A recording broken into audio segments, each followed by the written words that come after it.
అంతర్జాతీయ మహిళా దినోత్సవం సందర్భంగా మహిళలందరికీ విప్లవ శుభాకాంక్షలు తెలియజేస్తూ రేపు పెద్దంపేటలో జరగబోయే ప్రగతిశీల మహిళా సంఘం జిల్లా సదస్సును విజయవంతం చేయాలని మహిళా లోకానికి పిలుపునిస్తున్నాం.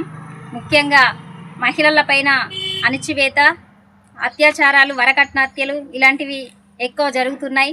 మరి మహిళల కోసం ఎన్ని చట్టాలు చేసినప్పటికీ కూడా అమలు కావట్లేదు. అదేవిధంగా మహిళా రంగంలో పనిచేస్తున్నటువంటి మహిళా శ్రామిక మహిళల ఉపాధి పైన దెబ్బ కొడుతున్నటువంటి ఈ ప్రభుత్వం అనుసరిస్తున్నటువంటి విధానాలకు వ్యతిరేకంగా పోరాడాలని మేము పిలుపునిస్తున్నాం.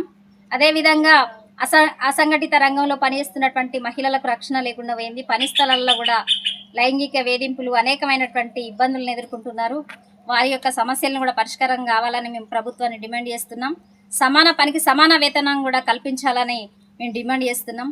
మహిళలపై జరుగుతున్నటువంటి అనేక దాడులకు వ్యతిరేకంగా మేము ప్రగతిశీల మహిళా సంఘం పోరాడుతుంది. ఇందులో భాగంగానే రేపు జరగబోయే సదస్సులో కూడా అనేక విషయాలపైన చర్చ జరుగుతుంది. కావున మహిళలందరూ కూడా ఈ సదస్సులో పాల్గొని విజయవంతం చేయాలని పిలుపునిస్తున్నాం.